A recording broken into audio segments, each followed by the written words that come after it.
Nikki. Yeah. Welcome to the show. It's so good to see you again. It's so good to see you. We are quickly approaching the 1 year mark of our wedding. Justine says hello. Yes. Oh, God. One of my favorite couples ever. And I know that people probably think that I say that a lot, but it's just, I don't know. There's couples that are just special where it just, you feel like you leave that wedding. And I think I had told you too, like, just after it kind of renewed my sense of like wanting to continue to do this and why I love doing it in the first place. So, Yeah. I've heard a similar sentiment from other friends that were there that maybe recently gone through a separation as well and kind of like renewed their faith and love, oh my perhaps. gosh. That means a lot. Yeah.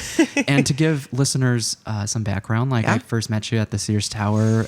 You're one of their preferred vendors as a planner. And I love that you still call it the Sears Tower because that's what I do too. It is what it is. I was blown away with your attention to detail and meticulousness and looking out for the vendor team as well, whether that's a bottle of water or asking, do you have any dietary restrictions? Yeah. Naive me thought that we can go through wedding planning without a planner. And when we felt very overwhelmed, it was very easy to turn to you for some help and advice. And you made the last month of planning very seamless, as well as the day of. It wasn't until the day after when we learned of some of the mishaps that happened on the day, whether it was a chair that was had a wonky leg and someone sat down and they just fell ass backwards, and glad they're okay. Or someone was going through something in the bathroom, and it's like, I think at the end of the day, you helped the couple enjoy the best day of their life without any problems. And I think there are so many facets to being a great coordinator and planner. And, even after the fact, I always see you leaving comments in the wedding recycle Facebook group. I try to be a good troll, if that's such a thing. Not even. You are always leading with referrals or just advice. Yeah. And the experience and wisdom that a planner has is invaluable. Yeah. It's a full-time job and then some. So that being said, I feel like you had a previous life before planning. Oh, probably before a couple. Event planning. Yeah. Where if you were to, and I do a lot of career fairs these days for the EMT class, and I sometimes am frustrated with the lack of attention that the students are paying me. But I try to remind myself that when I was 15, 18, I was not thinking about what I wanted to do in life. Yep. And so if you take it back to some of the earlier memories of when you first started intentionally thinking about what you might want to do, and you can even reflect on some of the formative peers or mentors or family or friends that helped guide you along the way. So in high school, I would say, not to take it back too far, but I guess in high school, I kind of was one of those people that, had a good time, was not really focused on school so much. Like my grades were decent, but I wasn't on that college track really. Okay. And I didn't have anything that was specifically kind of standing out to me of like, this is what I want to be when I grow up, Yeah. And so I think with that, I was like, I have to go to school just because, you kind of, I wasn't being pushed too much by my family, but it was also like, you get a job, you go to school, either way, you got to move out at some point kind of a thing, get your life started. And before I had graduated, I always had a job. I was always a worker. I was always wanting to make my own money and kind of do my own thing. And so, where did you find yourself in? Movie theaters, restaurants? Oh gosh, all of them. So Menards was a big one. Really? That was my first I had a babysitting business, of course, with my own business cards and all of that stuff. Oh, you were that entrepreneurial early on? Oh yeah, early on. So it was Nikki's babysitting service in the neighborhood. I think I was maybe like 11 or 12, but my dad was so cute because he actually took me to go get business cards. I designed them with the business card place and printed them out, put it on all the neighbors' doors and stuff. And then I had flyers printed out too. It was the whole thing. Is your dad an entrepreneur? No, my dad's a cop. Well, retired cop now. Yeah, right. So what? He just, because my parents were separated when I was like 3, I think my dad always wanted to just like do as much as whatever I wanted to do, he was going to support me. And my mom would too, of course, but my mom was with me primarily, you know, the majority of the time. When my dad had me on weekends, it's like, what do you want to do? We're going to go see a movie. We're going to go dinner. We're going to do all the fun stuff. I mean, he would take me to do whatever it was. And so that was the thing at the time, that I wanted to start a babysitting business. So I did that. And then, you know, fast forward high school, didn't know what to do. So I went to community college out in Elgin, because I went to high school out in the burbs. When I was living with my mom at the time, and went to Elgin Community College. And the first year I was there, and I shouldn't even say like, 'cause I think I checked out after like a year and a half, but where was your mind going then? It was in so many different directions. If you were checking out of school. Yeah, so it was just community college because I really didn't know what I wanted to do. So I was like, I don't even know. I mean, in my mind, the idea of maybe going somewhere warm, of course, because living in Chicago. So I'm like, all right, well, let's, you know, do this for a little while and see where it takes me. But I ended up in like a psychology major at first, because I'm like, okay, let me just understand things. I had no direction whatsoever. Sure. And so I think at that point, I had at least the wherewithal to realize, like, I'm not going to waste any more of my family's money, my money, in doing something that I'm not interested in. So I was lucky enough that one of my aunts worked for a large insurance company, Aon, based here in Chicago. And she got me in as an intern. And so I started interning with her, and I was just kind of like the runner. Like I was doing all of like the little gopher things and kind of just being like her little, you know, second assistant, just doing any of the peon kind of work. Yeah. And then with that, I started to travel a little bit because I had executives that were she was working for really senior executives. And so traveled with them to be kind of just their runner there. And I would help the events team. Was that separate from an executive assistant? Yeah. So it was she was an executive assistant for a very high level person. Yeah. And so I was kind of like her number two. So when she was out, I would fill in for her. But really it was more so when I was interning, it was just filing and doing, you know, miscellaneous crap. And then when I realized college wasn't for me, she actually got me a full-time job there. And so as of, I don't know, maybe March of this year, I've been at Aon for 26 years. You don't hear that too often anymore. So it was one of those things where it just kind of worked. And I started as an assistant, you know, kind of, you know, working with these high-level executives. And then, like I said, I started doing more event planning stuff because I had a knack for it. There was something. Yeah. So as an intern, did you notice anything about yourself? Did you ever feel like it was beneath you, like the work that you were doing? Never. Oh, God, no. So then did you notice that you were drawn to certain aspects of that role? 100%. I think that anything that involved an actual event or activity, so whether it was, you know, the company was doing a charitable outing with United Way, I always wanted to be involved in those kind of things, or whether it was a client event that was, you know, a golf outing or something, whatever it was that had to do with multiple people in one place, and you know, whether it was good food or cool speakers, or it didn't really matter. It was just the idea that it was different every single time. That too, yeah. And I think for me, that's kind of translated throughout my career, is that and I mentioned this too when I first came in, I don't drink coffee. Okay. So like I have natural energy. I wake up and I am ready to go. And so I think like my brain works where I always want to be doing something different. And so like doing weddings has been such a cool experience because everyone is different. Every couple is different. Every event is different. Venues, food, everything. And you always had that perspective? I think so. Because there was a time when I felt burnt out teaching the class because I was teaching the same material over and over again. But a friend told me that actually you're teaching different people over and over again. Right? And I think I look at the people too as that's probably the more exciting part than even the event, because now being a mom and being older, my social life is nil. You know, like I don't really do a whole lot. And because wedding season does kind of monopolize my social and free time in the summer, I look at weddings as kind of being my social outlet now. Yeah. And so meeting different people and, you know, different walks of life and just being able to kind of immerse myself in that family or friend circle for however long it is, whether it's a month or whether we're doing full planning from start to finish or, you know, the week before we jump in, whatever it is, I feel like there's always been that kind of draw for me to other people in some way, you know? So the social aspect, the variety, there's always something new.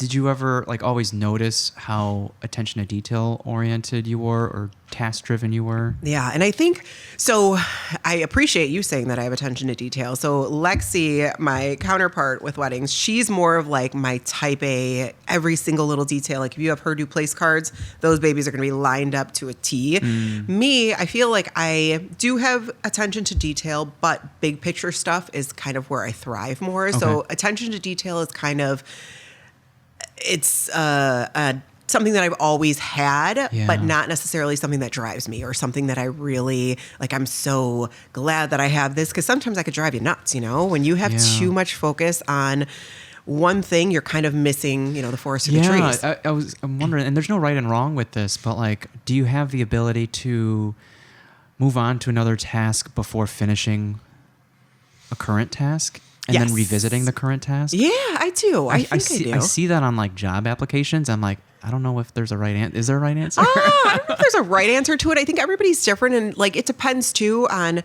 if you're so just completely involved in that one task where you can't focus on something, or is it more so that you just want to finish it you know? I think we're in a world of many distractions and it's easy to, I guess it's one thing to like hop from task to task, but I'm thinking more so like, distracted by, let's say, social media. Yeah. And I wonder like if it takes like setting a timer and then giving yourself like time to do deep, meaningful work before moving on. Yeah. And regardless if you finish, give yourself that time and then move on. Yeah, no, I mean, I think that's a smart way to look at it. I think social media is a huge distraction. And I actually took a solid like year and a half off of Facebook, just completely wiped it off. And it was not like me trying to be so like, I'm going to be proactive with this. It was because I got locked out and Facebook like literally asked you for your blood type, everything to get back in. And I'm like, forget it. Like, I'm just going to be off of it. Like, this is a sign for me to not be on Facebook. And so Instagram, I was kind of a necessary evil because of weddings and stuff. So I had to be on there. But Instagram allows you to not necessarily feel like you have to scroll constantly. I don't know. You're saying Instagram doesn't? I don't feel like that. I think many people would disagree. Really? I don't know what it is. I'm in a trap right now. Oh, man. Facebook, for some reason, I don't know why. And maybe it's because that was kind of like my initial, foray into social media. And I think Instagram to me, maybe because I'm just not good enough at it. Maybe it's the people that you commonly talk to or associate with or want to keep tabs on. And most of that is probably on Instagram for me. Yeah. And so that's probably true too. And I think Facebook is more, people are, when I would be on there, a lot, it was just these random posts that, people are just putting stuff out there because they want to get a reaction from other people. And I like easily fall for that kind of stuff. And I'm like, then I'll deep dive into it. Like, oh, wait a minute. Is she having problems in her marriage? Is she, whatever it is, like I am that one to go down the rabbit hole. On Instagram, I don't think I'm allowed that rabbit hole as much, I guess, because it's like kind of, you see the picture, you see the post, and that's kind of it. Like the picture speaks enough. But when people put like paragraphs on Instagram or Twitter or whatever, or on Facebook or Twitter, you actually have to kind of delve in a little bit more. A picture speaks to me so much more on Instagram where I'm like, oh, I see the picture. It tells me enough. And then I can keep going, you know? Sure. So I don't know. It's just the way my brain works, I guess, a little differently, but. So over time, they saw your knack for planning and organizing and coordinating. I have a feeling you felt ready to take that next leap when they gave you that responsibility. Yeah, absolutely. So I think between me working at Aon in the beginning is just kind of doing the intern stuff, and they hired me full time, and I was actually starting as just an executive assistant at that time. And I guess a brief tangent. Yeah. I know one personally, but I haven't like gone too deep with her. But like, it's not really known like what an executive assistant might be. It's more than just an assistant. Oh yeah, right, for sure. And I think it really depends on the executive too, because there is like so. It's funny because throughout my career, because I've been around for a long time, I've worked for old school folks where they used to have they would dictate into a dictaphone. Yes. Oh my God. And then you'd have to transcribe. And that was like way in the beginning. I don't want to, date myself too much, but like that's how it started for me. And I was like, oh man.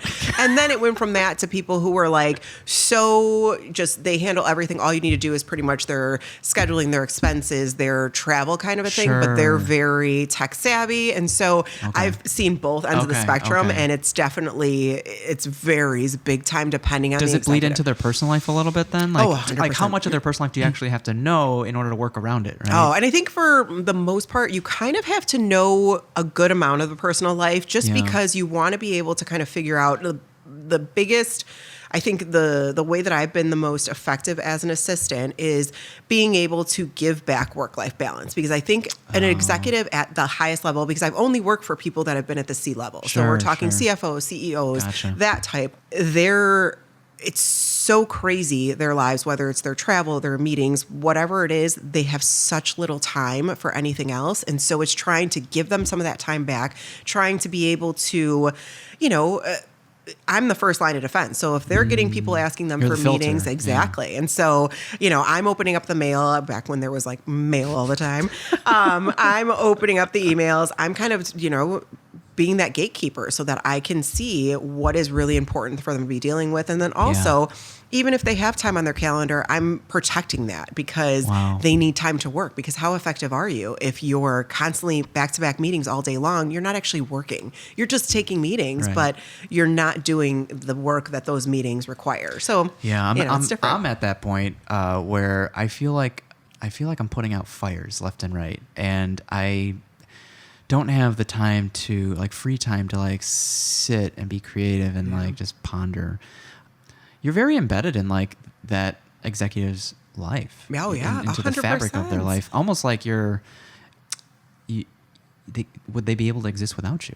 I think that's kind of my, the goal is to have them not be able to. Because that's your job security right there. No, but I think, when it comes to even the family, so I've worked for both female and male executives, and it doesn't really, when I'm working for a female executive, the husbands don't tend to reach out to me. When I'm working for a male executive, I seem to have a much better bond with the family, because then the wife or the partner is reaching out to me a lot more to kind of get this scheduled or make sure that they can attend this or kind of do those things. And so I think that, you have to be really involved in their lives, make sure that, when they have littler kids and stuff, that they're able to be present for the things that are important, for their kids and stuff too. Yeah. So it's a fine line that they kind of have to.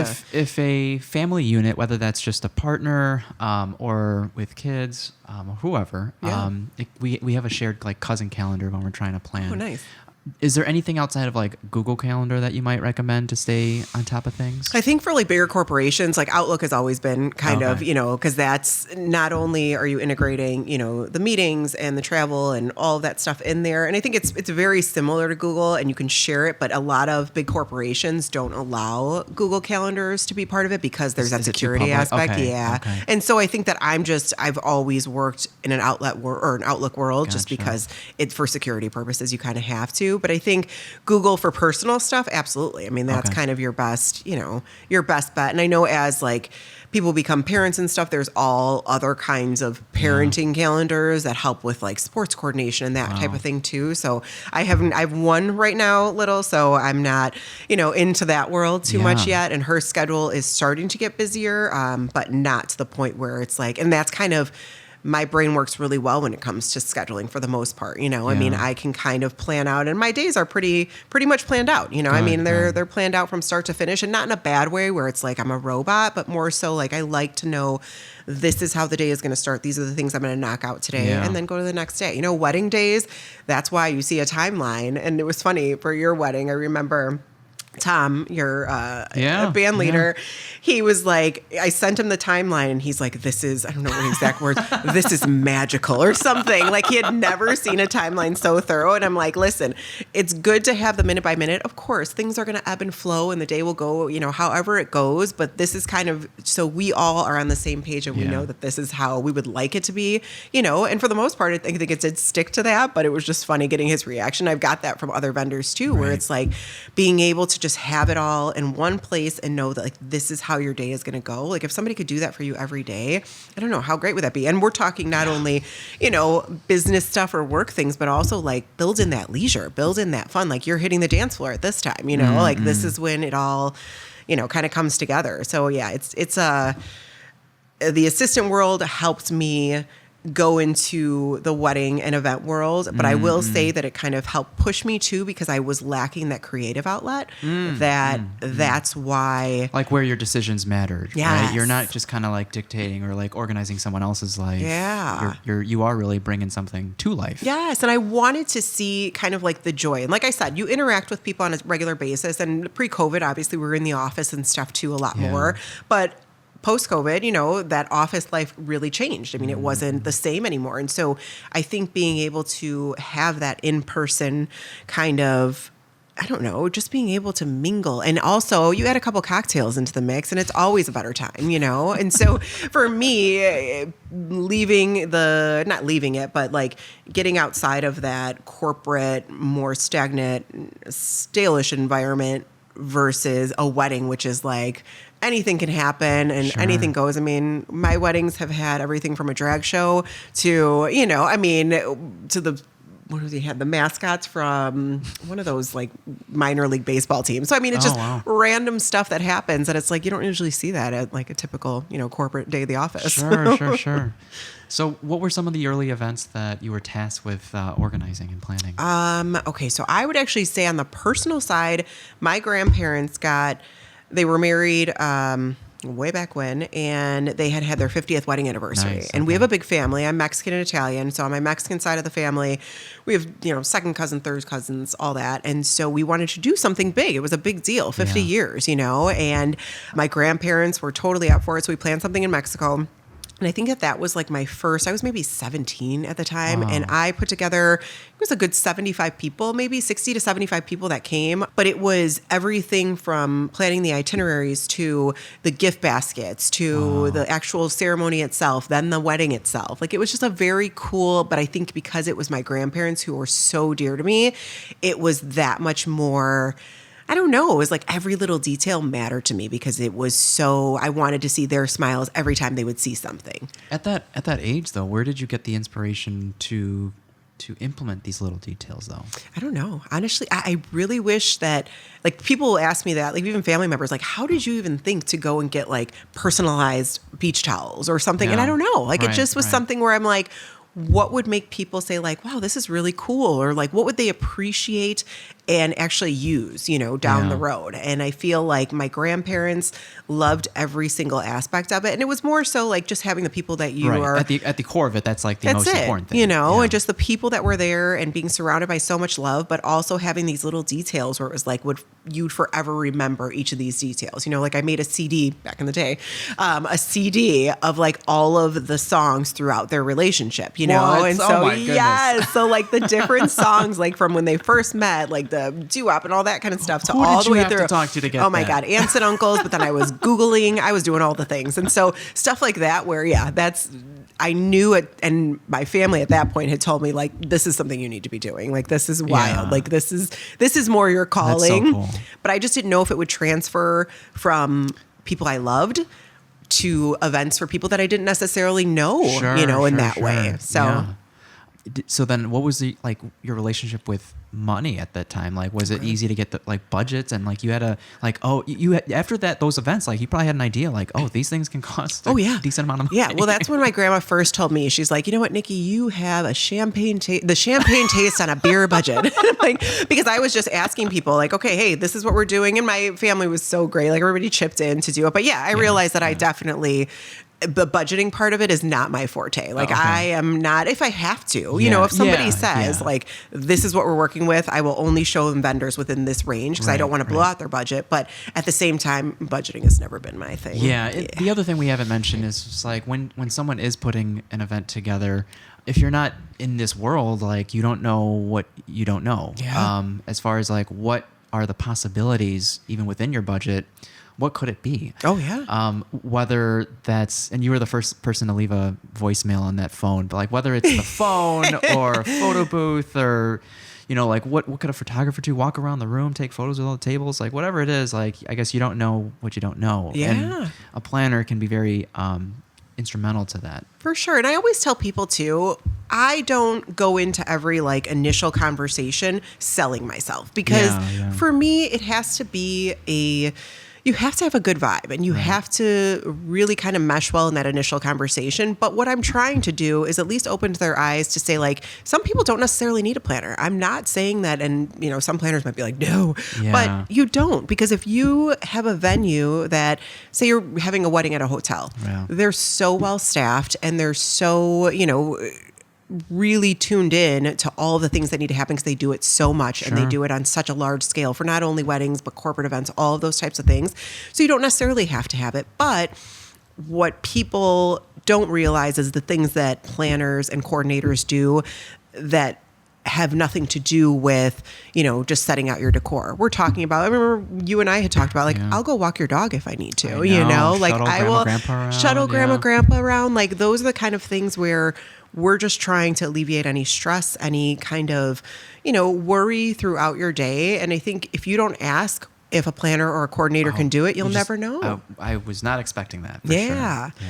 I mean, and I'm not going to say that every coordinator or planner will do those kind of things, but you never know until you ask. And our job keeps evolving. The more events that we do, we find new things that people would really appreciate or would make it easier for them in the planning process. And so I think that that's become more, you know, we're always learning. We're always learning new things and what can make our job more beneficial to you, but also how we can make, you know, being a planner something that's more of a necessity if it's within your means, you know? Absolutely. What were some early corporate events that you put together?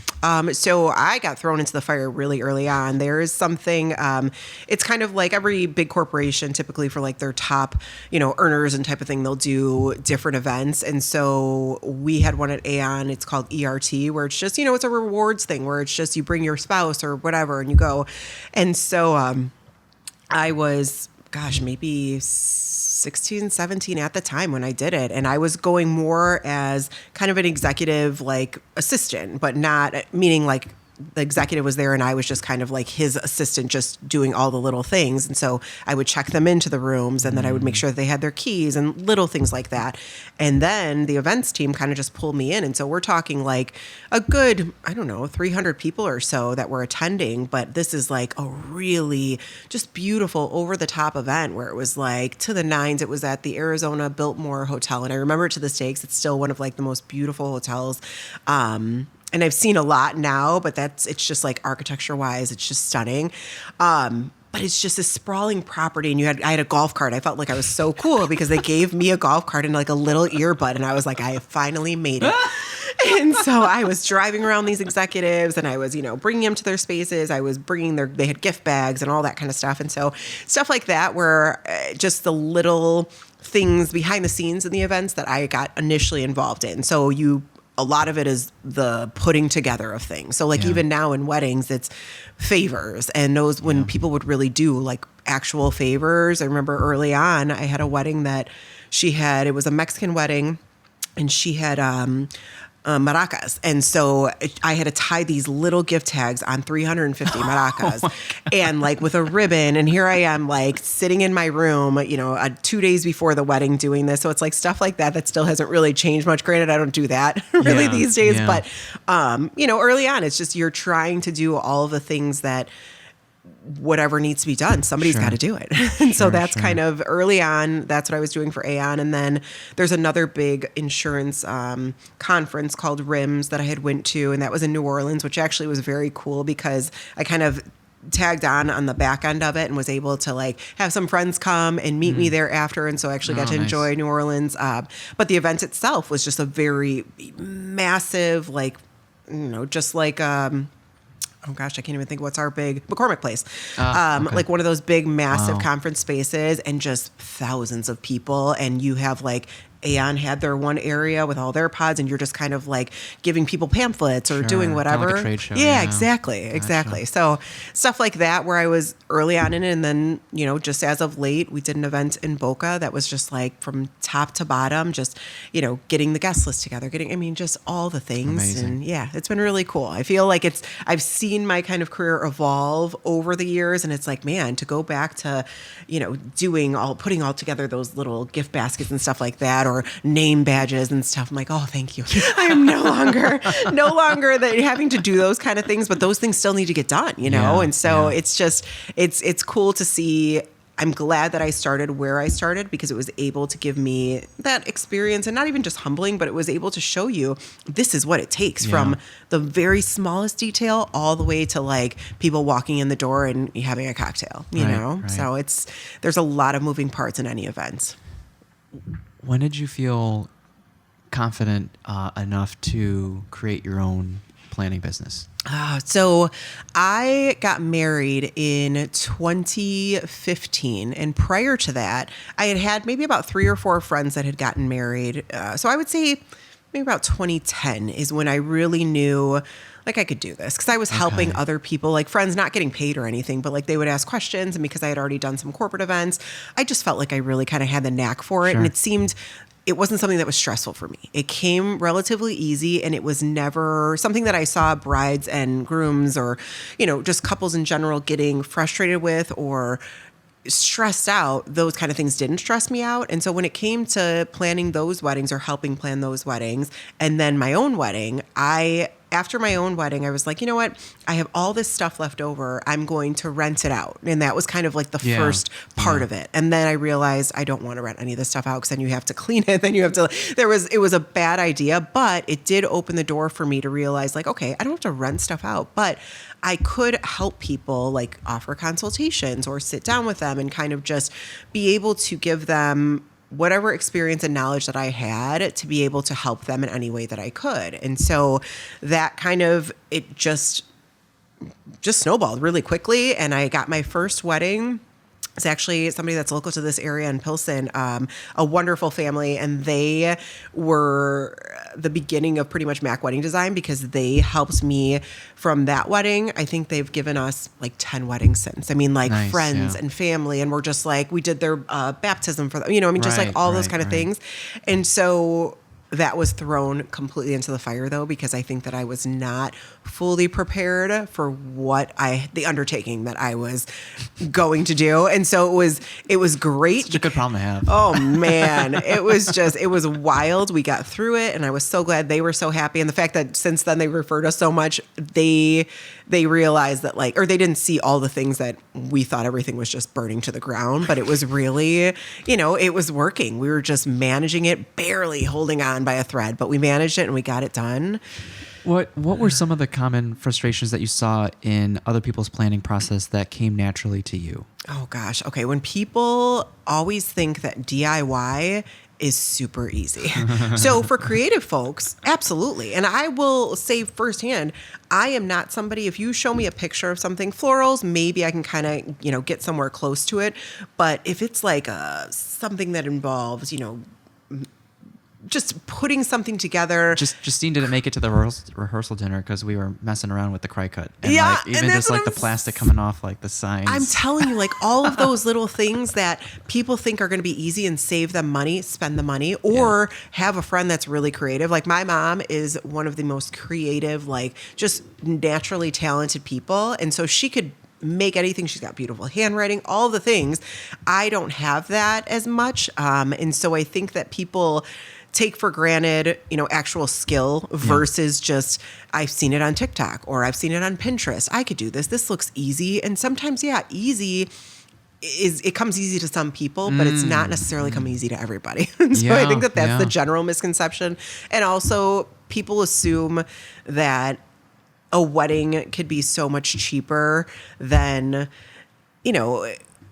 if you were to do it yourself? Yeah, I think if you do it yourself. And if you have early on, I had a lot of people that would be like, okay, we're going to do it at our house. And we would like to have, we'll have family bring food or do whatever. And it ends up being, you still need extra bathrooms. You still need tents. You still need chairs. You still need tables. You still need linens, all of the plateware. There's so many other components where when you start adding those things up, a backyard wedding, it's going to be cheaper, but it's not going to be so significantly cheaper where you're like, oh, I could do this every weekend, Yeah. You're almost better off going to somewhere, even a banquet hall or something, where you'll end up probably spending the same amount for a backyard wedding as a banquet hall wedding, because you lose a lot of time and energy, and you have to kind of value that too. I feel like people don't. I agree with that. They don't put a price tag on like their actual time. Do you feel like certain vendors and maybe even venues mark up their prices as soon as they hear wedding? Oh, I don't know if it's as soon as they hear wedding. So I think pre-COVID, a lot of venues were kind of popping up here and there, especially in the Chicagoland area, where it was just open spaces, warehouse kind of style space. And you have to bring everything in. And so I think they were starting at a lower price, but then they were kind of, when you were signing the contract, it was all these little add-ons that were being added on. And so not because it was just a wedding, but an event in general, because I think venues were realizing like, oh, we're not making as much money as we thought we were, because we have to pay for cleanup. We have to pay for any kind of repairs. We have to have the bathrooms, all of the different things that they had to incorporate as well. And so I think post-COVID, yes, people are... And it's sad to say, because I know a lot of folks in, the vendor world, they had to kind of make up for that lost time. People lost a lot of money, whether it was venues that closed down and they were just trying to pay back people that had put in deposits or that type of thing, or vendors that, lost all these weddings or weddings that got pushed. So they have this really big gap of no income coming in. And I know that there was different, government subsidies that were happening and stuff, but I also, heard that a lot of that was kind of coming back to bite people too. And so I was really, grateful that I did have my other job that kind of kept me through. And plus I had a baby in the pandemic. God, so for me, it ended up being, as terrible as the pandemic was, it was not as terrible for me because I was essentially on a maternity leave at that point. And so it kind of gave me a little bit more time, because we ended up not being able to take weddings during that time, because I wouldn't have been able to either way.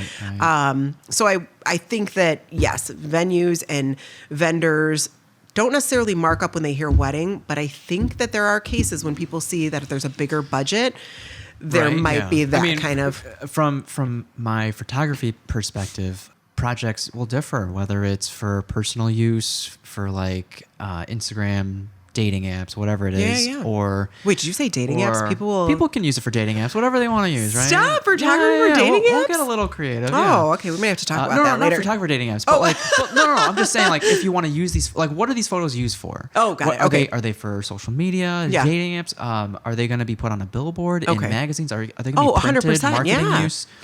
Or is it a wedding? And when I think of wedding, I don't just think of someone's most important day, but how cherished these memories will be for the rest of your life. Mm-hmm.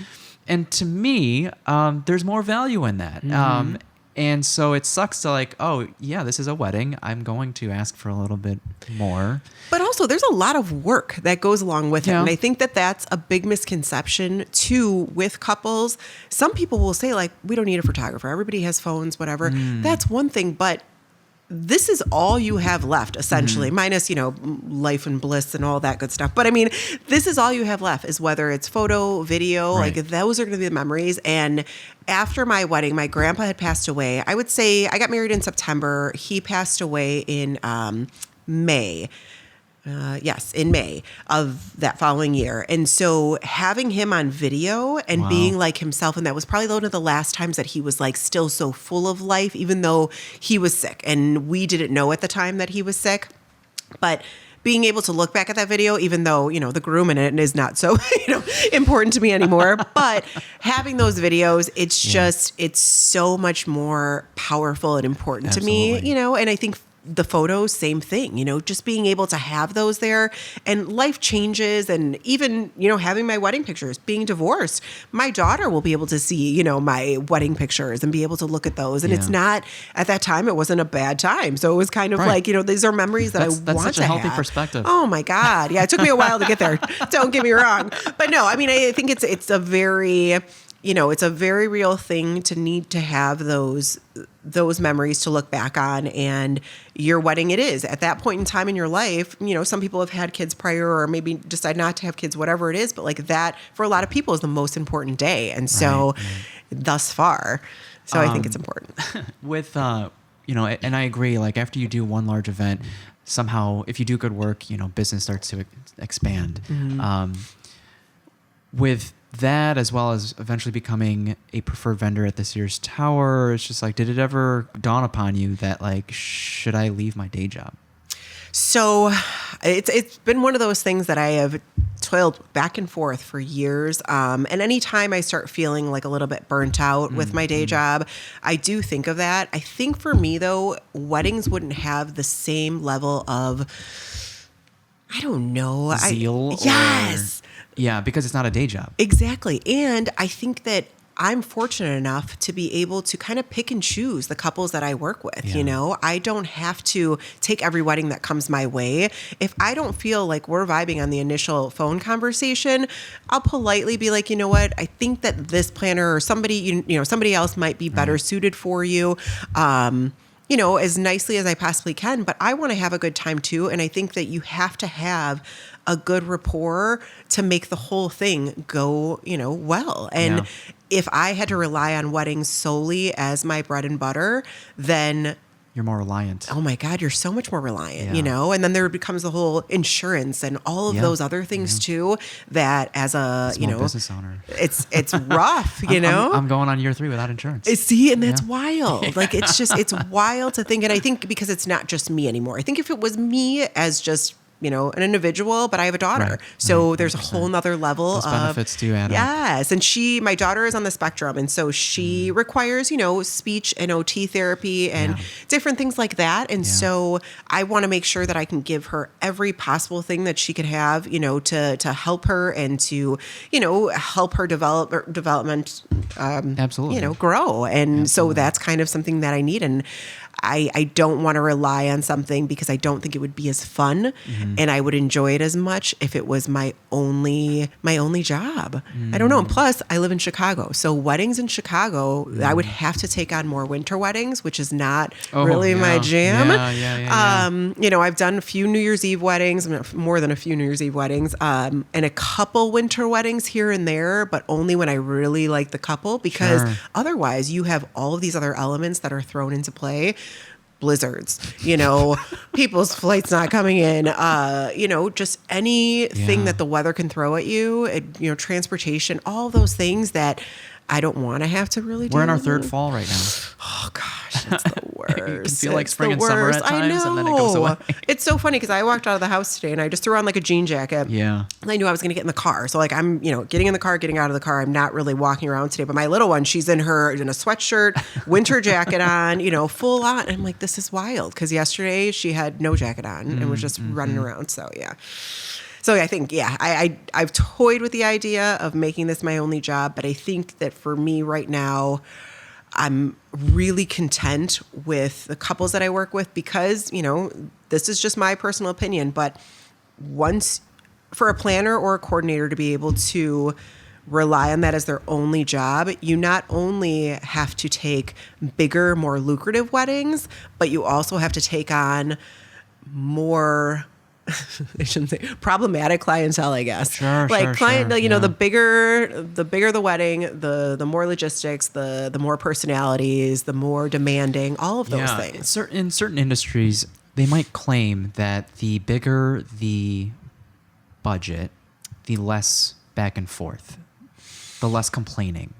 They relinquish more creative control. There's more trust in the process. There's more trust in your expertise. So I think I've seen both sides of that coin. Okay. I've definitely seen some folks that are truly like that and have been a joy to work with, but then I've also seen people who are at a certain level, whether it's their career or whatever, that they expect a certain level of attention and, for you to just be kind of at their beck and call. And we're really good at what we do, but I'm also not your babysitter, your therapist, I'll do that for some clients where it's like I will sit down with a couple and if there's issues, we kind of try to work through things, whatever it is, but that's not really my job. Yeah. And so I think when you're working for people who are so used to everybody doing everything for them, that they almost expect you to go above and beyond just as that's just what it is, Right. And so, yes, some big budget things, people are like, we love whatever you do, just do it. You know what you're doing.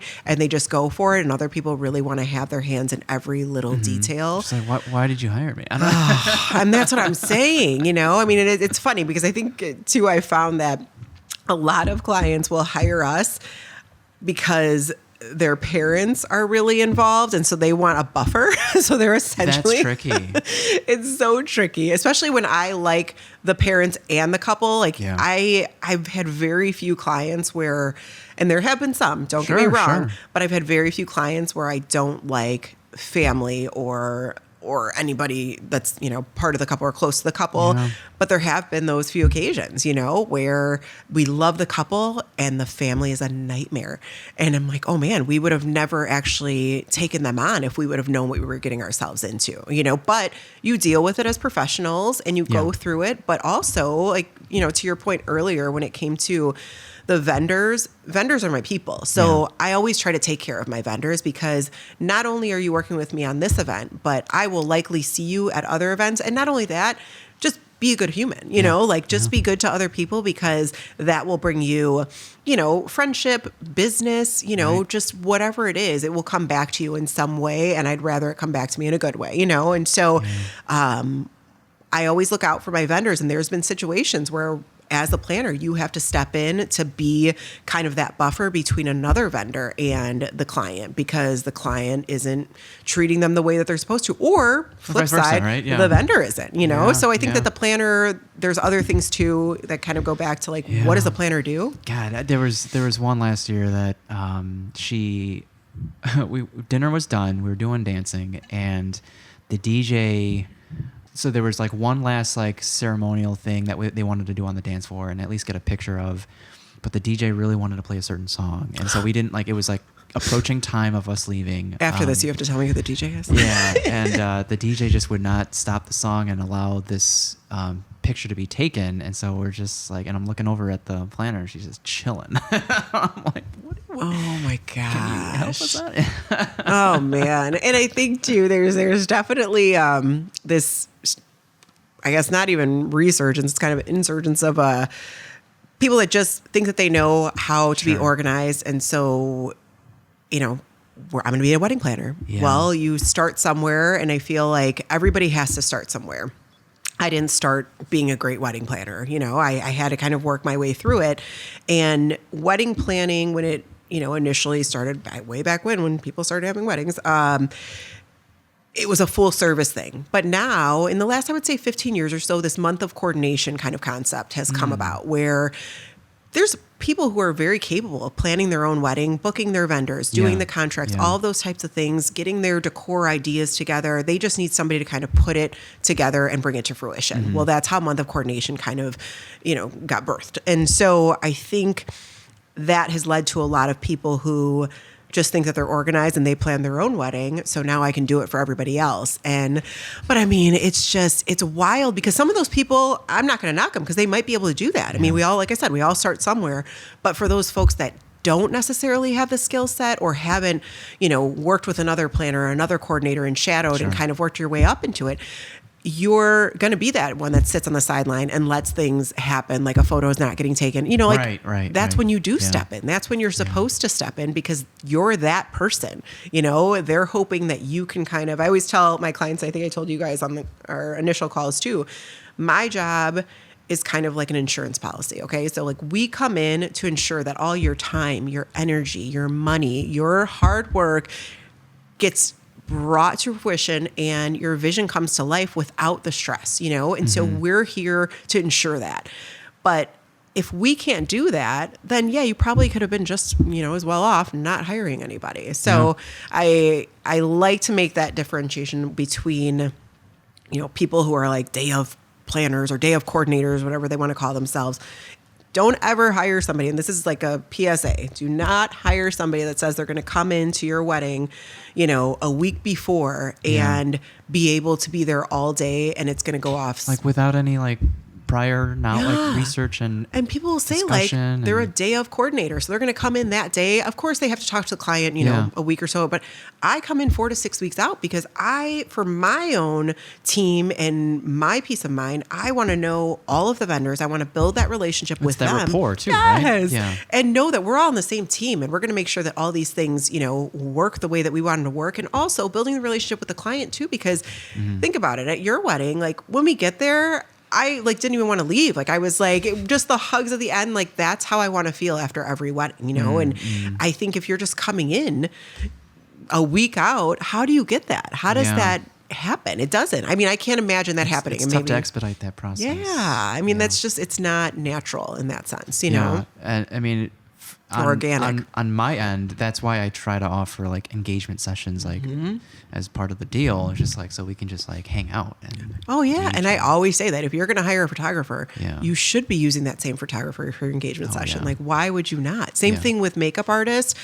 When you're going to have your rehearsal dinner or your bridal shower, use that same makeup artist as your makeup trial. Use them for one of those other big events so that not only can you see it photographed, but also you could see the long wear on it and how you look, you know, throughout the night. Like, make the most of it. I'm all for, you know, a big budget wedding, but I'm also for, you know, we work hard for our money. We want to make it, you know, work for us as much as possible and be able to not just be one and done. You know, if you have florals at a wedding, repurpose them, use them for another, whether you're using them for the ceremony, use those again for your reception. Don't ever just be done with stuff because it's one day. Maximize that budget as much as possible in terms of getting the most for it. Yeah. When you were coming up with your packages, what things were you taking into consideration to start build that? And from my end, like I don't want to charge an arm and a leg, and I don't rely on this income. So it's nice to be able to give a decent service to people that are a little bit more on the more sensitive to the budget. Yeah. And how has it evolved over time? Yeah. So I think for me specifically, we started really low, but it was also, you know, when you're getting into something, right. you know, what do you even price yourself? Plus I started quite a long time ago. And so, you know, pricing was different then. Yeah. And I didn't necessarily know the amount of work that goes into it, you know, and so that was a big component, but our packages kind of did just like a general idea of like, okay, asking other coordinators or planners, what are you charging? And then not necessarily undercutting them, but just kind of putting us out in a competitive, but yet a little bit lower so that we could start gaining that experience. And our packages at first, I didn't know what they offered because I didn't know really what every wedding would entail. Sure. And so it's very customizable. Our pricing is, you know, month of coordination, partial planning and full planning. That's it. We have three packages and that's it.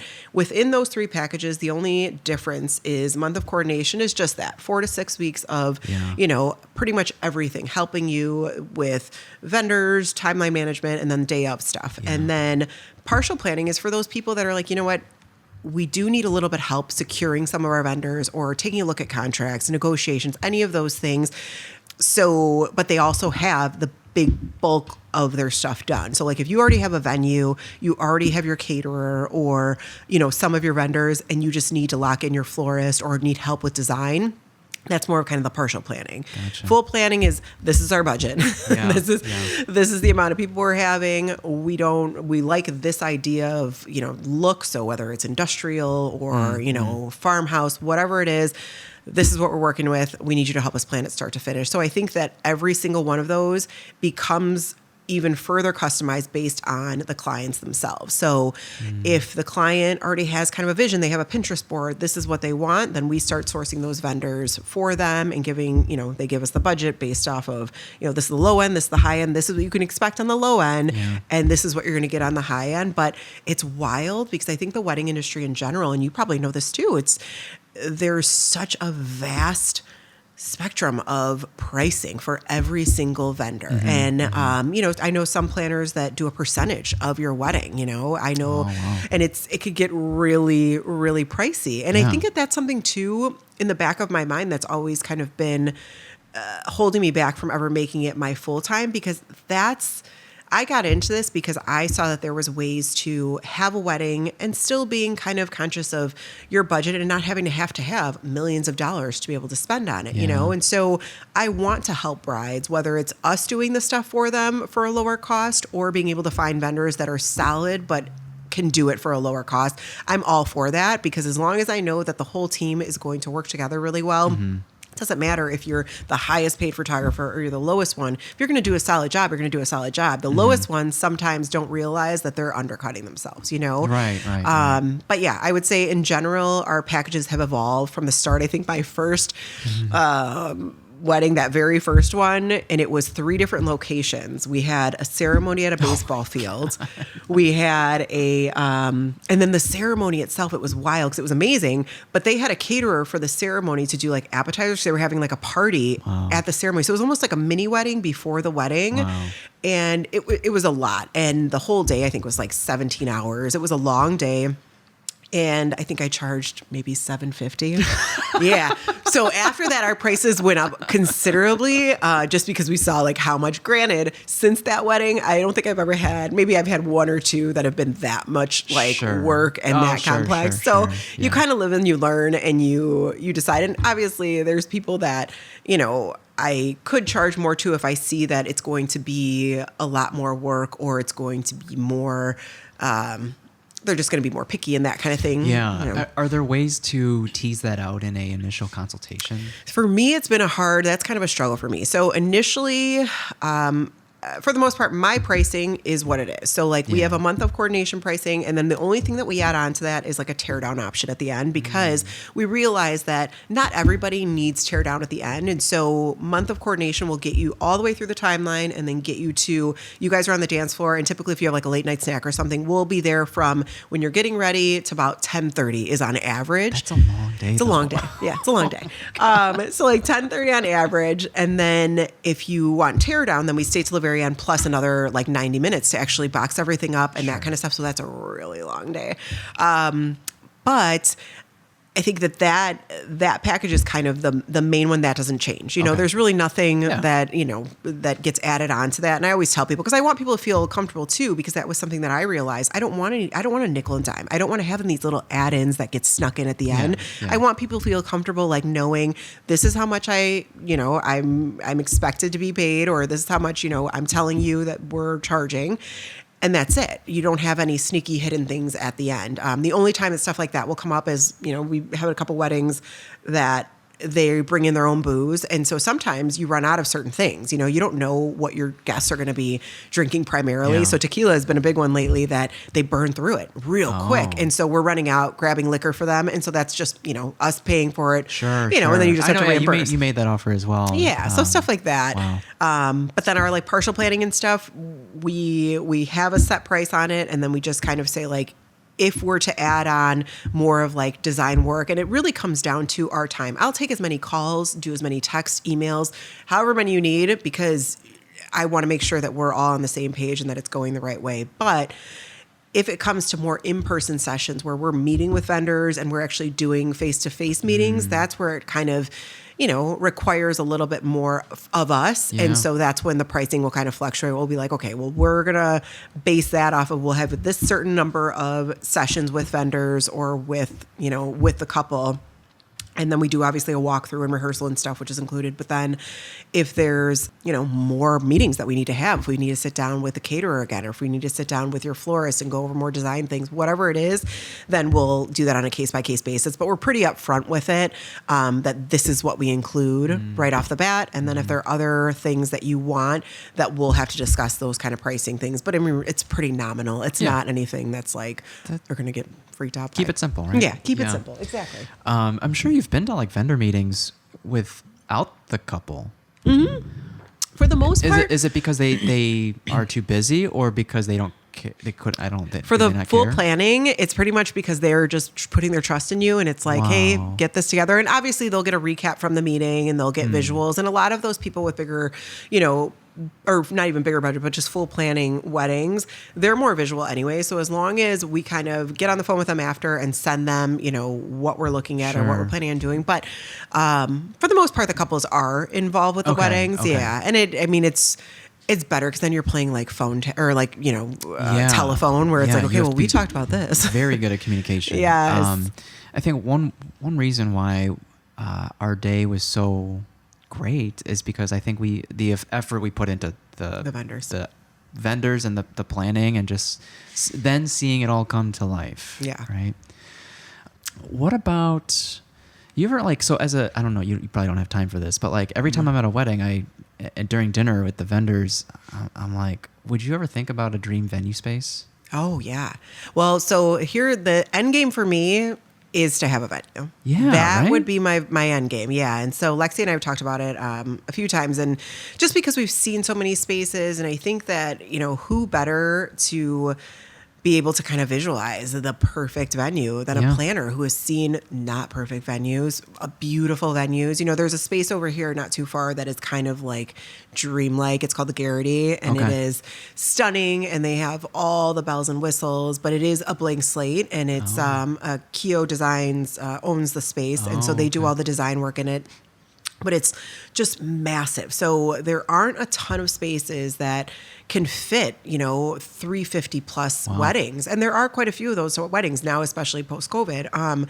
So I think it would have to be, that's something in my mind. I would love to have a really, not overly massive, like McCormick size, space, but I would like something that's big enough to have those weddings, but also being able to kind of section it off if I needed to. And and the Garrity does a really beautiful job of that with like different divider and curtains and stuff like that, where you feel like you're in completely different spaces in this one space. So yeah, I think that's my. Yeah, so I'm trying to remember, like one had the head table right in front of glass, in front of windows, and like when you bounce flash on that or aim flash at that, it's like you see with the streak mark, you see wiping streak marks. Oh shoot, I didn't even think about that. And see, that would be something too, where it's like being able to assemble a vendor team to come into that venue and being like, okay, what am I missing here too? Because like having a caterer come in and help build that dream catering kitchen, because if you don't know, or I don't know if you know, but like a lot of the venues just have prep kitchens. They don't have full catering kitchens. So a lot of the food is being cooked off site and finished on site, which a great caterer, you wouldn't know the difference. Right. But a not so great caterer, you're going to taste that because you're going to have food that is just, it's not what it should be if it was cooked on site, So, I mean, having all of those things, which would be a really costly endeavor, but I think that would be the dream in the end, to have that beautiful space. But it's also in Chicago, we have such cool, it doesn't have to be a wedding. It's just like events in general. Oh my God. Right? In general, like even being able to do music things, or being able to have an outdoor space big enough to do a small festival or something like that. Like that would be the goal. Yeah. So what are some aspects that come to mind? Private rooms for, maybe bridal suites. Is it multi-layer? Is there like an outdoor kind of garden area? Oh, yeah. I think so in the city, depending on your proximity to the Loop, I think you have to have an outdoor space, but even better, you have to have a rooftop of some sort, because you want to have those views, like if you're going to be in the city, you want to have that for photography purposes. I mean, just being able to have that is key, but then also having an outdoor space, because you also have to keep in mind, unless you have an elevator building, you have to make it accessible too. Yeah. And so having an outdoor space for cocktailing or whatever that is totally handicap accessible and on a main floor is really nice too. So I think those are two key components, but for me, because Chicago is, we have winter and we have summer, and that's pretty much it. Because of those two things, having a space that could feel like, have you ever been to Cafe Barbariba, where they have that kind of outdoor, area? I would love to have an all-weather kind of aspect to it too, where you feel like you're outside and having like maybe the little igloos or something, but then also having, being able to look around and see the views and all that kind of thing. So I think that that's a huge part of it, is having some sort of indoor outdoor sound is. Like there was one where it was echoing. Yes. Like when someone was speaking, it would echo. Oh man, yeah. So acoustics is major, because you have the music part of it, but then you also have the speaking, and then you also just want to have a space that you could do very versatile things, having different types of events. So that's huge. Like I said, catering kitchen is big, because not a lot of spaces have a full catering kitchen, and a caterer would really appreciate something like that. And then like some spaces now, they're big in the technology where they have like LED walls and, but I also feel like some of that stuff might be more trendy. Like down the road, are you going to want to have like a super elegant, like just beautiful country style wedding with having like LED walls and like, so being able to kind of accommodate different styles of weddings, but not being too trendy. Like I want a space that'll be versatile enough where any couple can walk in and we could transform it into being what they want, universal, Okay. What would go? What, like if you were to start this endeavor? Would the planning process or the planning business go? No, I think that would be part of it. Actually, it would be in-house planning, you know, and so it wouldn't necessarily be an add-on, but that would be something that we would have that other places wouldn't necessarily have. You know, it would be you're getting a full wedding planning service, you know, with the venue. With so if someone had to decide between a planner and the venue coordinator, are there certain questions that they should ask the coordinator to ensure, you know, more protection or more of the timeline, or like things that, I don't know if this is outside of their job description as a venue coordinator, but you know, if they had to choose, like I don't have the room for a planner, like is there something that they should ask? So I think there is a big misconception of what the difference is to begin with. So a venue coordinator handles everything with the venue, meaning if you have a lighting issue, if you have the temperature is off, you know, if the bathrooms are having issues,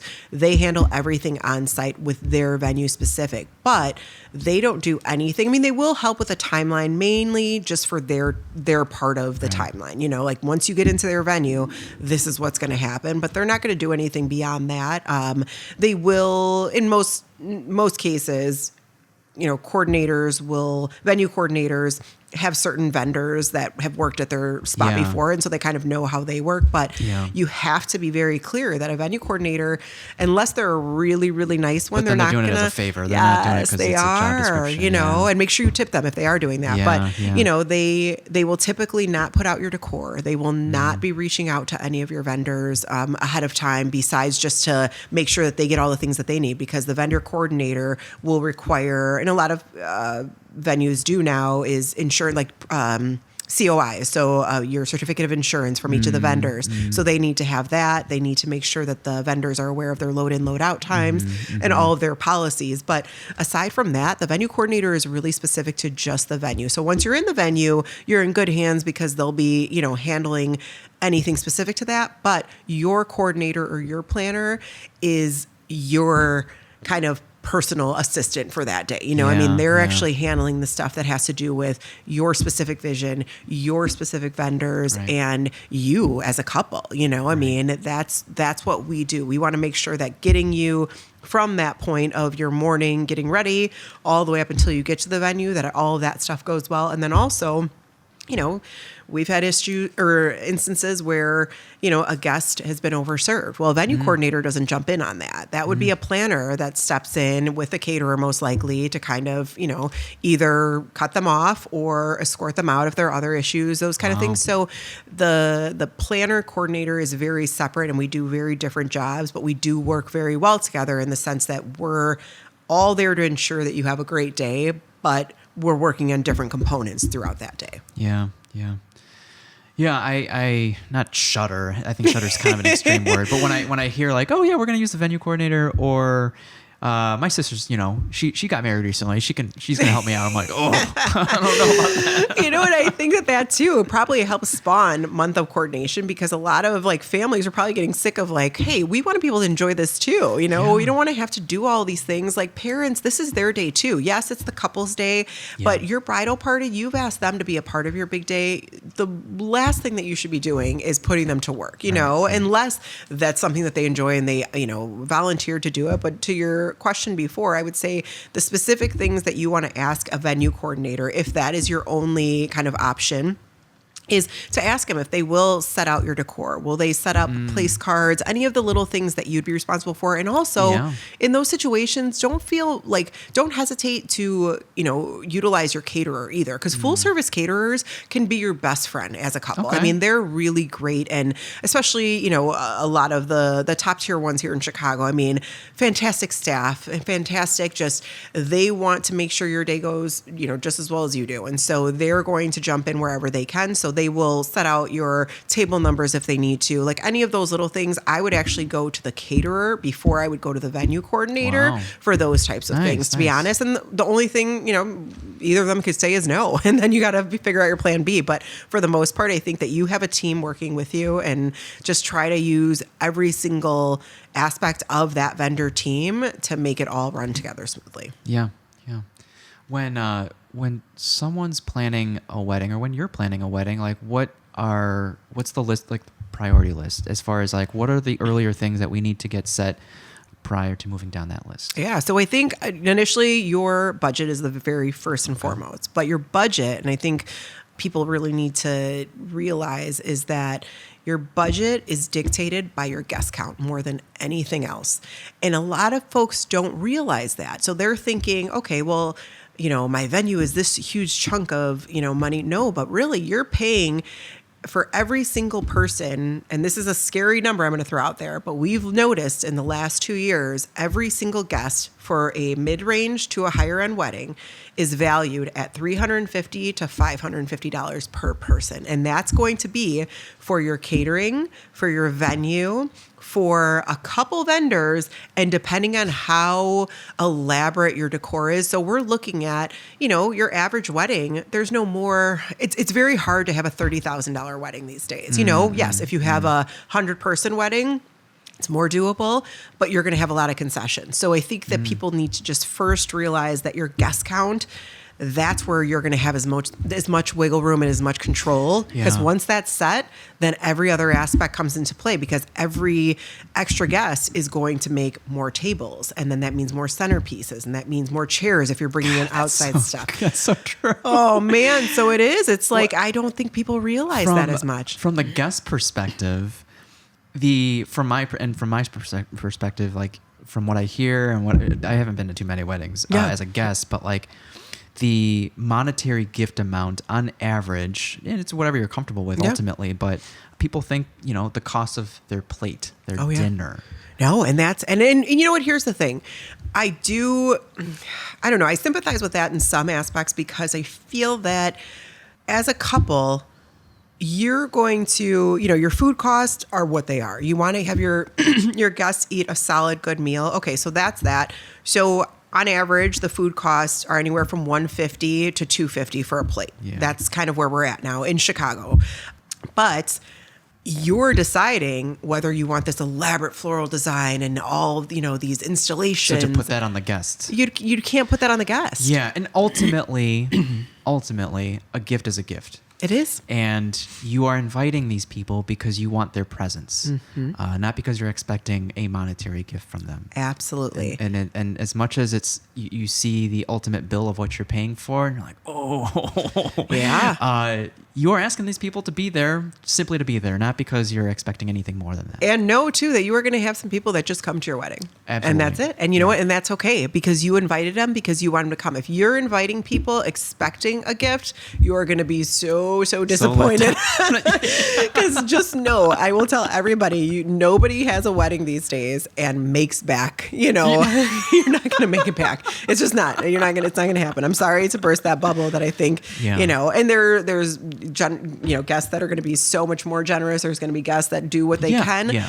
I do think that COVID kind of helped bring people a little bit back down to the ground for a little bit, because we had some really amazing COVID weddings, like in the heart of it. So I did only maybe 3, and I had just had my little one. So I had like a year. So I had her in 2020. So 2021 is when I actually did like my first set of like weddings after. Maybe it was like late 2021. But we had couples that had originally planned to do these massive weddings, like, Lake Geneva, 350 people, and they couldn't do that, but they had family that was either, grandmas that were older and they wanted to make sure that they were there, or just, we're not going to wait this long. We don't know how long this is going to last like this. So what's important to us is for us and our nearest and dearest to be together. And that was it. And some of those weddings were the most beautiful weddings we've ever done, because it kind of brought you back to what the whole point of this is. It's not about the flowers. It's not about the DJ and the music. It's about being surrounded by all of these people that you truly love and truly are happy for you in this part in your life. And that's what I feel like has gotten lost a little bit in these really overblown, events, only because sometimes you're having people at your wedding that you have never met because your parents want them to have them there, or, they're this cousin that's 3 times removed, but we have to have them, kind of a thing. Yeah. And so for me, that's not my type of wedding so much, in terms of like how if I was to get remarried. Yeah. Wouldn't like, are you a good someone? I think our officiant, Jason, told us this. Are you going to have dinner with this person after your wedding? Exactly. Do you even have their number in your phone? Like, did you have to go to your mom to get their address or their phone number in order, like those kind of things? That should help guests be able to kind of narrow down their list. If budget is a real concern, that's how you should first look at it. And then, plus ones, all of that kind of stuff that you get into. But I feel like overall, don't lose sight of what the whole purpose and the meaning is of that day, because it is only one day and it's supposed to be your most celebrated, happy, stress-free day of just you and your partner, embarking on this life together. And I think that's more important than anything else. So, whoever shows, whoever doesn't, great. But as long as, you're surrounded by the people that you love most and you're with the person that you love most, then so be it. Yeah. Have you over time learned anything else about love and what it means to be a good partner to another person, or I don't know, anything? I might be too jaded for this. No, no. We're so hopeful. Oh no, we're super hopeful. No, honestly, I look at everything as a lesson, and not necessarily a lesson to learn from. I look at it as a lesson in life where if it wasn't for my marriage, I wouldn't have my daughter. And she is the most amazing, most beautiful part of my life. And so everything happened for a reason to get me to that point. And my marriage taught me a lot of things. There was good. It wasn't all bad. It was, it's marriage. People get divorced. My parents were divorced, but then there's so much you learn about not only, your marriage, your partner, but also yourself throughout that process. And I think from couples, I have seen so many different dynamics where some of them not so great, I will say, where we're like, okay, we'll see the next wedding when hopefully they'll hire us again. And other ones where honestly, you guys were one of them, where it was just that love and where nothing was going to stress you out because you knew that the next day, Justine was going to be your wife, and that was all that really mattered, and then you were surrounded by all these beautiful family members who you guys had family on both sides that were just so sweet and kind, and just, you could tell how happy they were for you guys and just so happy to be there. And so I've seen a lot of good and not so good, but in the grand scheme of things, it's been so much more good that I've learned patience, and I've seen couples who have had crazy amounts of patience, or how their dynamics and how they work together. When you see polar opposites, you're always like, how is this going to come together? And you kind of see them when they're vibing. You're like, oh, because he is, the protector, or she is the, the really focused, detailed one, or whatever it is. There's different things that they kind of bring to the table. And I've seen that a lot more too in our same-sex marriages, where it's like, I always was kind of feeling like we never have any gay couples. Like for a long time, we were only having straight couples. And I'm like, how do I get into this? I have gay friends. Like, how am I not having any gay weddings? And the first one that we did, it was the same couple I mentioned earlier that lives in a little village. Just the most beautiful, loving couple. And they were the type of people where I'm like, I was so sad when their wedding was over, because I was like, well, are we going to hang out again, and just being able to Facebook friends, so I get to follow their journey as parents now and stuff. So being able to come into a world where, I wasn't as familiar with, but obviously so accepting and so loving of, but I was so honored to be able to be part of that. And one of the first questions that they had asked me is, are you comfortable with a same-sex marriage? And I'm like, the fact that they even had to ask that question to me was really, it was jarring at first. And I'm like, what? It was really bizarre to me. And I'm like, love is love, girl. I'm whatever, you guys are down for, I'm down for. So it is what it is. But yeah, so being able to kind of meet different people from different walks of life, and just how you do this, I think that's been kind of, oh yeah, it's the best. It's so cool. It's so cool. And I don't know what other way I would have been able to do that if it wasn't for seeing. Well, in whenever that chapter comes for you, holding space within a literal venue, Yes. that's going to be that's that space. Yes, I know. So if I get to that point, it just, those type of things it's such a massive undertaking, and it's a scary and daunting thing knowing that another COVID or something like that could happen. And it's not that I'll ever live my life like, what if, but you have to be pragmatic, and you have to know that, like, how do I make a sustainable business that will not only be for weddings, or that, like, what can I also, would it be a peer space too that I can use in the winter, or, those kind of things. So being smart about it and pragmatic, and knowing that I want to have this amazing space at some point, that's the goal. And hopefully that will happen. And then my little one, she'll run it, and she's actually the only Mack. Shockingly enough, a little side story here. So had my daughter, was married. My ex-husband's last name was McCracken. Oh, okay. He never wanted to be a McCracken. I sure as heck wasn't going to be a McCracken. I'm Padilla. And so when I had her, apparently never knew this, you have a baby, they just ask you what the name is going to be. You could put anything for any name. Last name, anything. Interesting. So I'm all like drugged up and sleep deprived. And so I'm like, Lita Mack, that's her name. And so I made her name Lita Mack. She is the only Mack. I'm not a Mack. He's not a Mack. She's the only Mack. So it's like 3 different names, this poor kid. But yeah, so I may or may not do the rebrand. Stay tuned for that. But I might not, just because she's still a Mack. And eventually, if she wants to be any part of this, it would be hers. So yeah. If someone were to trying to get their feet wet in the industry, and they don't have an opportunity to currently plan an event, I guess, I don't know, like, how would they do that? Oh gosh, shadowing. So I've had a few people that would, just reach out randomly on, Facebook or Instagram, and just kind of say like, hey, I'm in Chicago. I'm trying to, kind of get my feet wet in the business. Sure. And I think that is the best way to do it. Not only shadowing a planner, but even shadowing like a catering, or working for a catering company, because you still get to see all the aspects of a wedding, and even more so in some cases. Yeah. And then once you kind of get that knowledge, and that also can come from working at a restaurant, or working at a venue space, whatever it is. Maybe even doing some vendor, like a venue coordinator, because I think that the best planner is somebody that has had a little bit of everything. Yeah. And granted, I'm not a photographer or anything like that, but I mean, I agree with you. More of like the not, I don't even know how to say it, but like not the niche trade. So I can't be a DJ. I can't be a photographer or a videographer, but I could probably be a venue coordinator. I could probably work for a catering company, those type of things. So I think being able to work with anything that has events of all sizes too, because you don't want to even pigeonhole yourself into working for a space that only does massive events, because I think that might lose some people into thinking like, oh man, it's just a constant like nonstop, rat race, but it's not. I mean, really beautiful weddings. My like sweet spot number is anywhere between 80 and 140. That is kind of like guest count. Yes, guest count. Yeah. I feel like those type of events, because not only does a couple get to,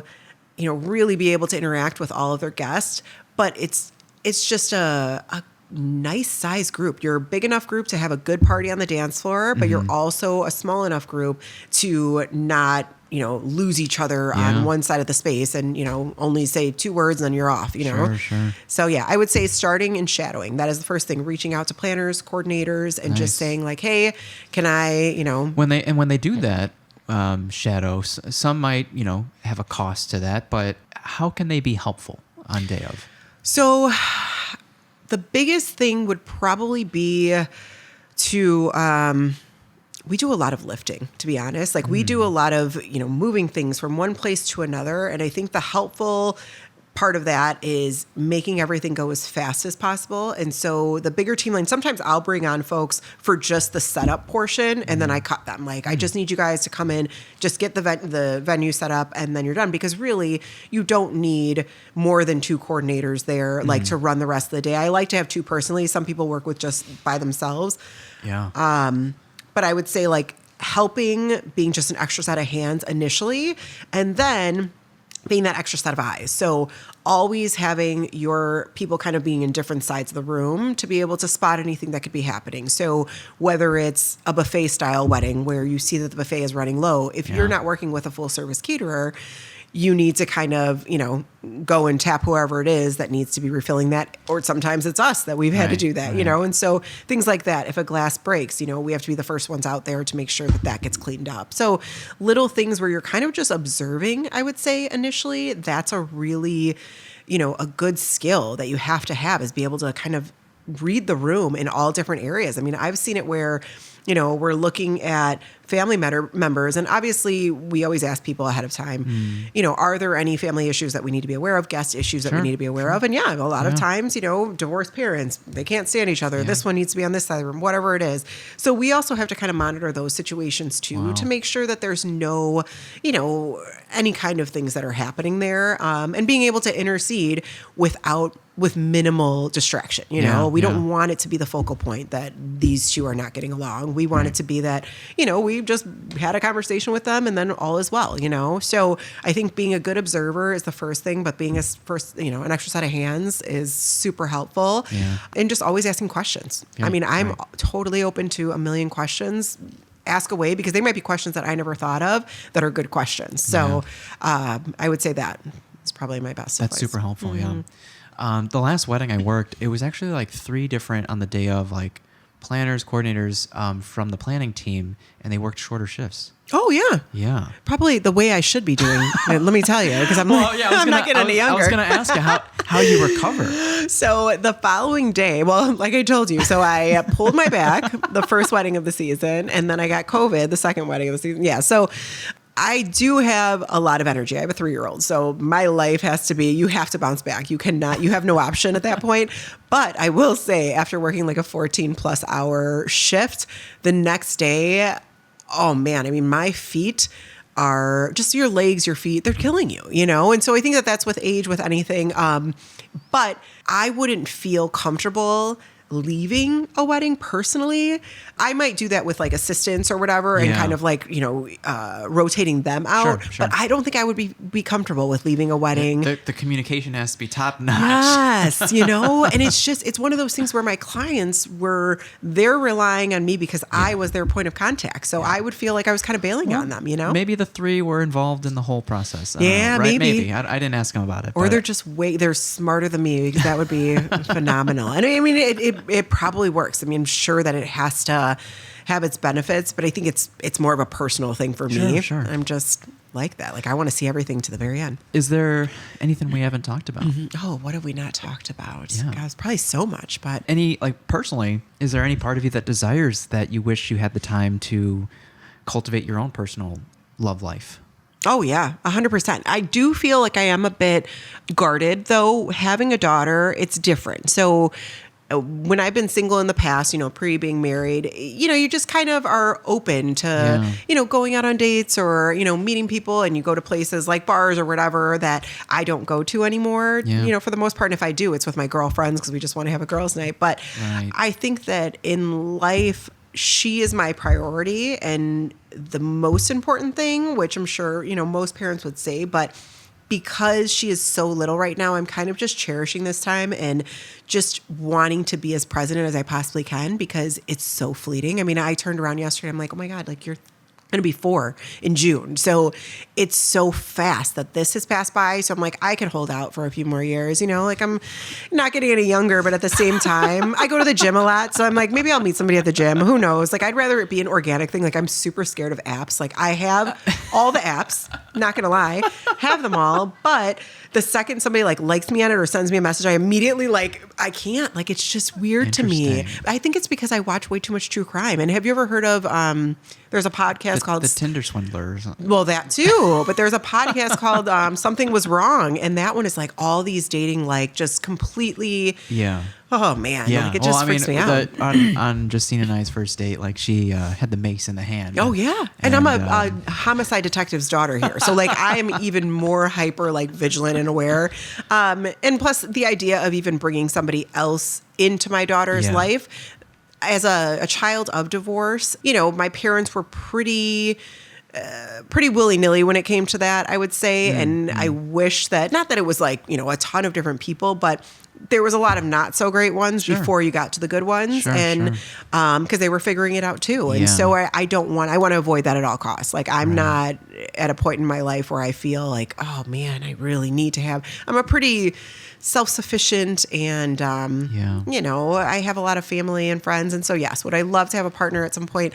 Absolutely. But I want it to happen organically. And if it doesn't happen organically, then it is what it is. I'll just have, you know, money and be on a beach at some point by myself doing my eat, pray, love thing. But, yeah, so I think right now that work-life balance has been kind of working in my favor because my work and my daughter have been the priority. And then, you know, anything else that kind of can fit into that. Yeah. Aside from our personal relationship with the dating apps, have you noticed a lot of couples meeting on dating apps? Oh my gosh, yeah. These days, I want to say it's about like 85 to 90%. So there is that still small percentage of college people, you know, so that they met in college and they high school sweethearts. I have a couple. It's funny. A couple of I shouldn't even say a couple. I have 3 of my girlfriends from high school, all married high school sweethearts. But I went to high school out in Burlington, Illinois. So like way out there. And then I got the hell out of town as soon as I, you know, turned 17.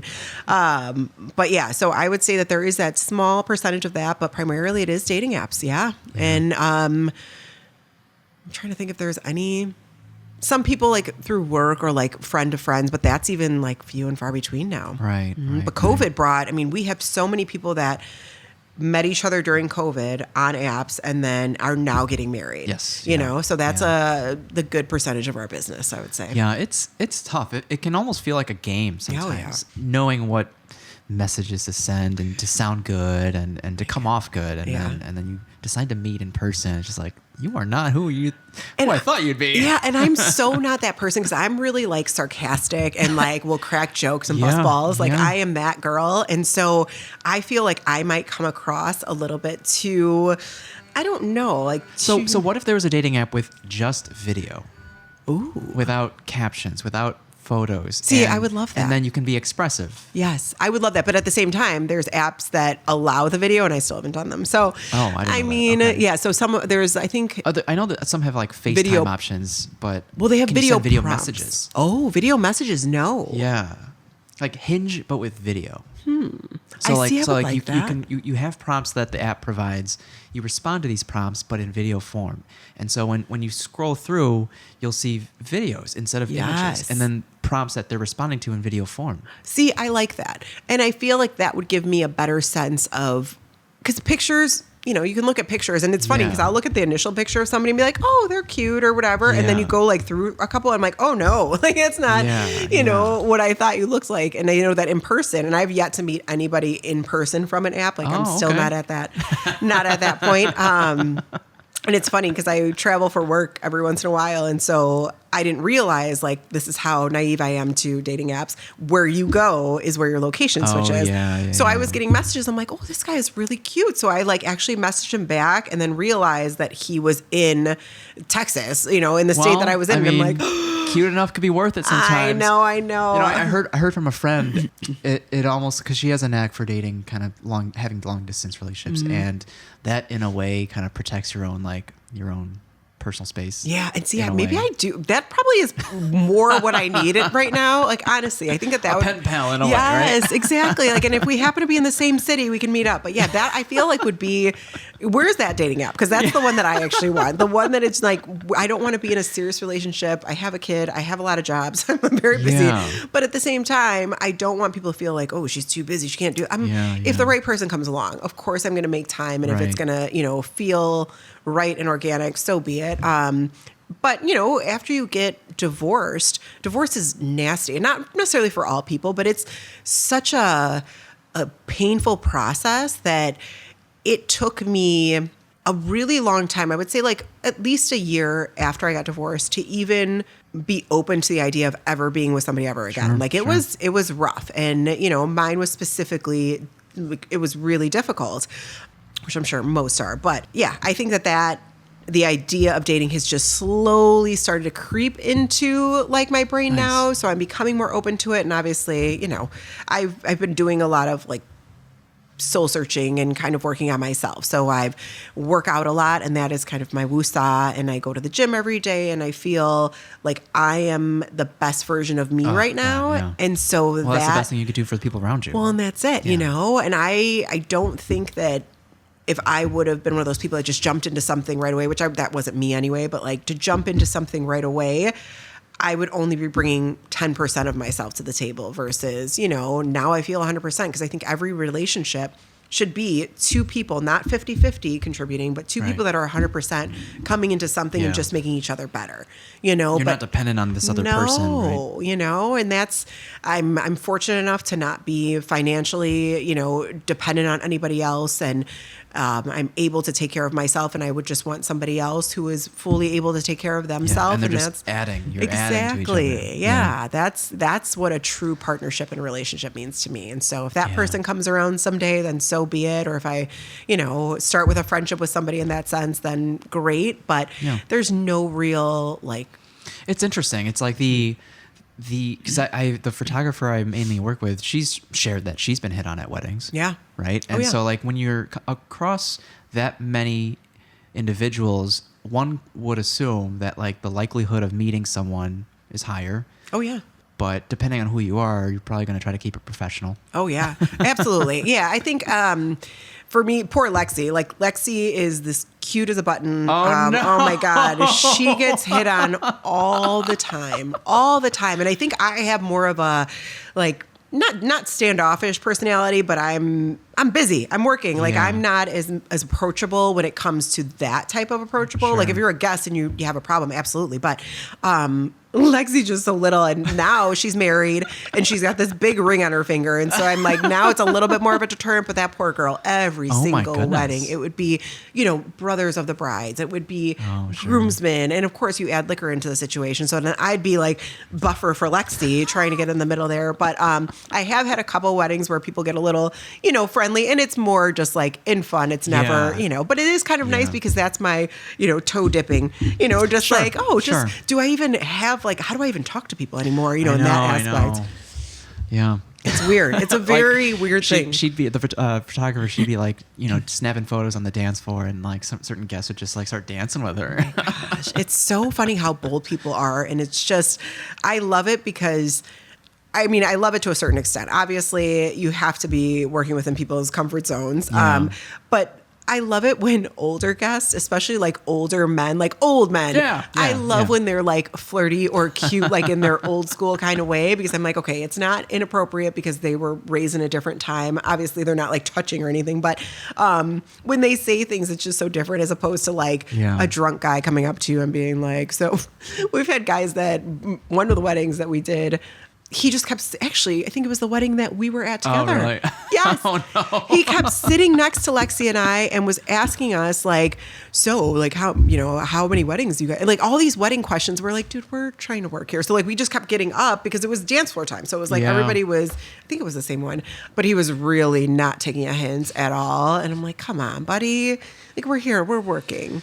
Yeah. I don't know if you have any experience on this or thoughts, but like how would a couple navigate a prenup?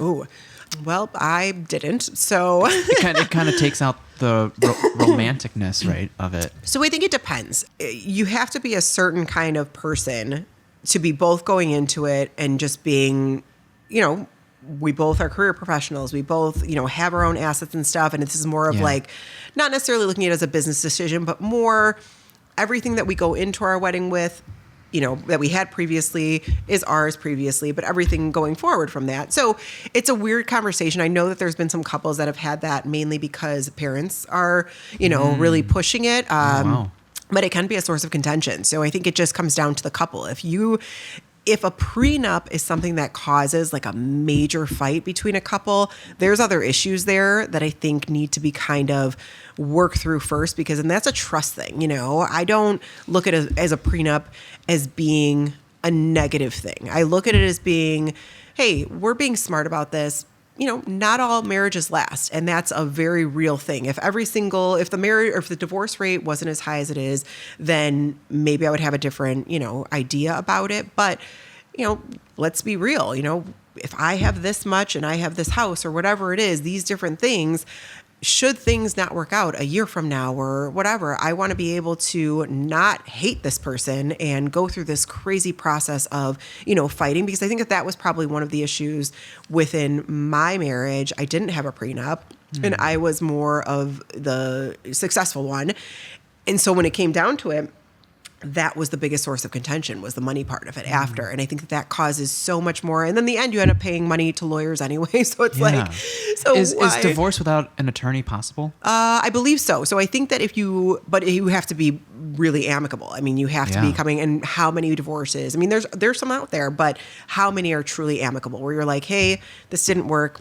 Okay. It's so ironic in the sense of like the idea of a marriage is forever, but you're acknowledging that half of the marriages don't last. Yeah. And I mean, it's so not who are you to say that this doesn't last, right? Yeah. And it sucks because it's like such a weird thing. I think that should be something, if I could give any advice, it would be talking about a prenuptial agreement. If it is something that you're really wanting to do, talking about it earlier on and not after you get engaged. Because I think that if it's brought up after the engagement, then it's like you're getting doubts and stuff. Yeah, it's almost like now we're putting in those precautions. But if it's something where you've worked really hard for what you have and you just want to make sure that if something does happen to go wrong, that, you're not going to lose everything that, you work so hard for. Like I said, I worked for my company for over 25 years. I had a really substantial 401k. And so that is something that everything comes to the table, when you're going through a divorce. And it's funny, my parents, when they got divorced, they had the same lawyer.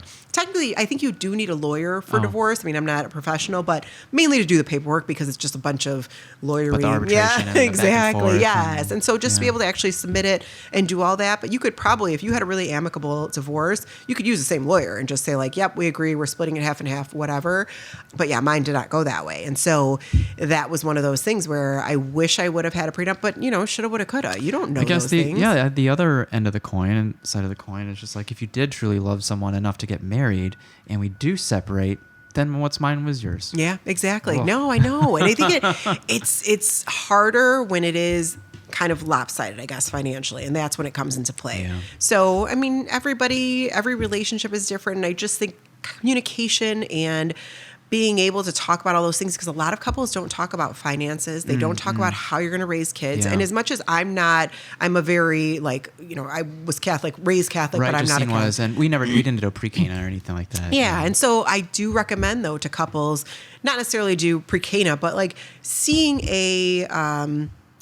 not even a marriage counselor, but like going to a couples therapist prior to getting married, even if there's no issues, but to be able to kind of dig into any of the things that could possibly become issues. Don't know the questions to even ask if you don't have any issues. Yeah. Right? And so to just be open and honest with each other. But sometimes couples, I've known it from my past too. You don't want to talk about things that you think are going to be sensitive to other people, so to be able to be fully open and ask all those tough questions, that's the smartest thing you can do, because down the road, you won't have to worry about those things coming back to bite you then, Right. So couples should be, a little bit more proactive. And I've seen actually a couple of people post, and I praised her when she posted. She's like, my fiance and I, we have a great relationship, but we're not religious, so we're not going to be doing any kind of pre-Cana. But does anybody know of any couples therapists that are out there? We just want to make sure we're going into our relationship, on solid ground. Wise. I'm like, that's super wise. And the fact that people might look down on that, to me, I think everybody should do that. Yeah. That would be the greatest thing if all couples,